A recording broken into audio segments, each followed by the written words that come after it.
I just kind of had this fascination with guitars in general. I thought they looked so cool. I could just stare at them and get excited. Even before I knew how to play them, they were like this kind of magical being. Eventually I learned to play, and then that led me to working on my guitars. Then kind of the next step was you can actually build guitars. You can do it on your own.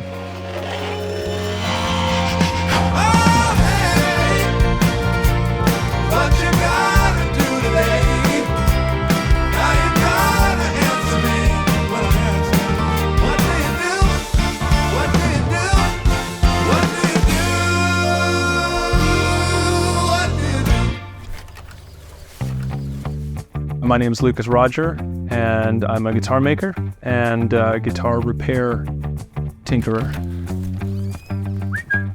Come on, buddy. So I spend most of my day working on guitars in some way or another. Piece of artwork that my neighbor Odin drew for me. That's me going into my shop, I think, with the coolest plaid pants I've ever seen. There's my grandfather, Norm Peterson, who was a wood carver. He made a full living out of making wood carvings and plaques and things for people to buy, mostly these sumac owls, which are everywhere. He made 100,000 of them or something crazy. This is actually his stool here, which I still use today. That's him actually sitting on it right there. So kind of grew up with that you can make stuff mentality. Both my parents, they understood pretty quickly that I liked working on stuff, so they were putting stuff in my hands to take apart. When I was 5, I got like an old lawnmower engine for my birthday to take apart and put back together. I was like 5. Who was doing that? That's crazy. Like it's an Engelmann spruce guitar top here, and something like that gets turned into something like this pretty quickly, which is the start of a guitar top.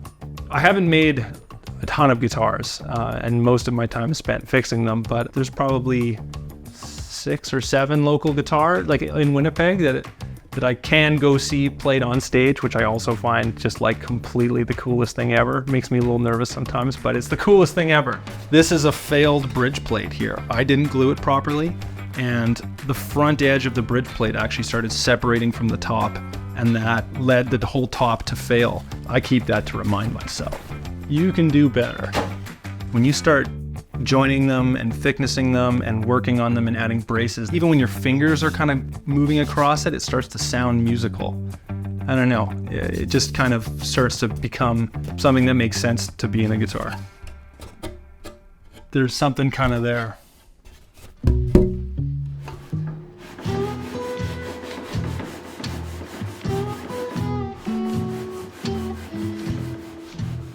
My day job, I mostly am repairing, modifying, doing restoration.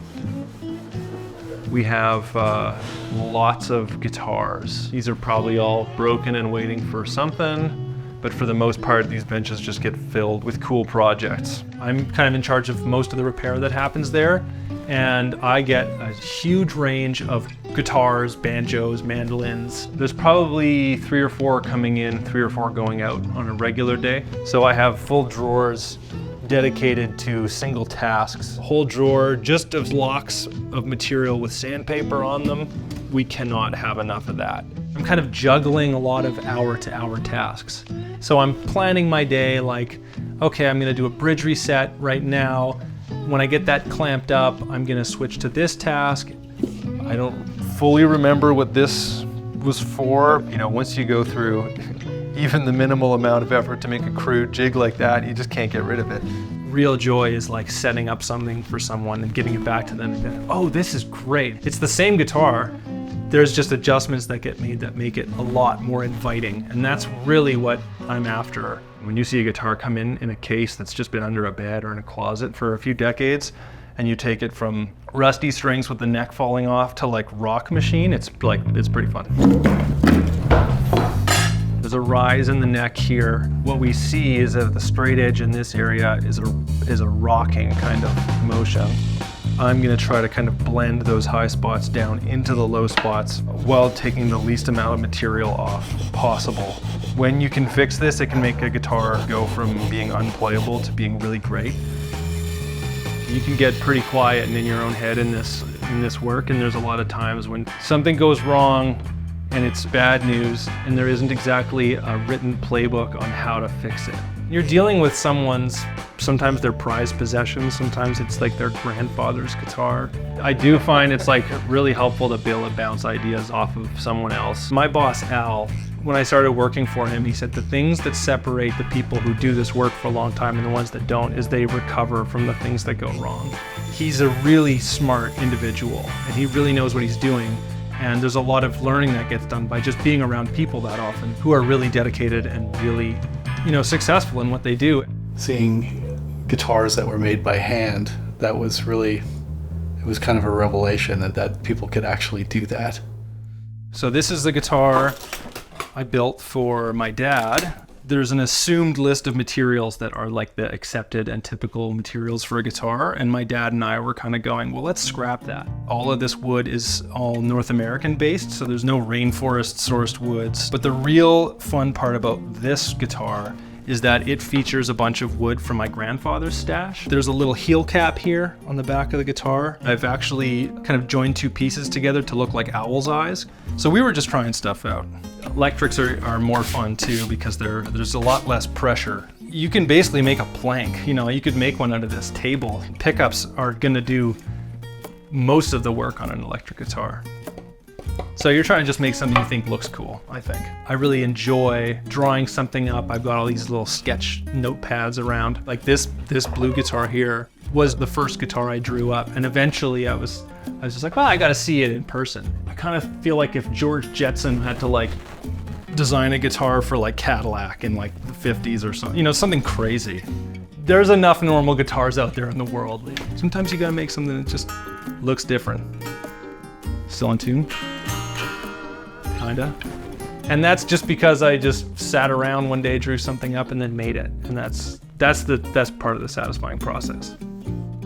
There are schools out there. I looked into some of them. A lot of them are in the States and are pretty expensive. Like, you can't take that away and put a plaque up on your wall and be like, I'm a guitar maker now, please buy guitars from me. You kind of work away at it for a long time until you start making stuff that people want to actually put their hands on. When I found Jeremy Ham's guitar building course that was in La Riviere, Manitoba at the time, I went out for 5 weeks and built a guitar with him, and it was totally changed my life. Seeing someone living in a workshop, essentially, getting dusty, listening to music, playing music afterwards, just being obsessed with guitars. I started to meet people like that, and it started to kind of make sense. You can do this.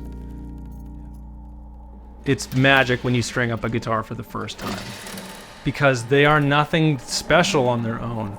It's a piece of wood. You've made it thinner. Great. It doesn't do anything. When you wind that string on first and you start tuning it up and you hear it kind of like start to make noise, that's magic every time. I love it.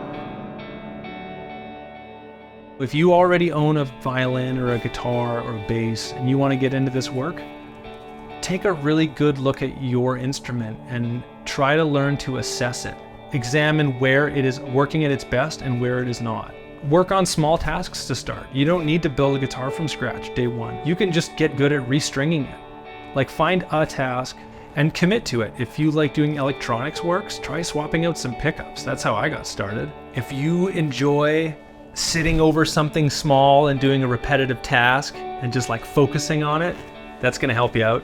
If you like making a mess, that's gonna help you out. I do feel like I want to get really good at this. I don't have a desire to do other things. Yeah, I want to make guitars fun to play. I want people to get excited. And I want to hear them played real loud. Big stages. I love working on guitars.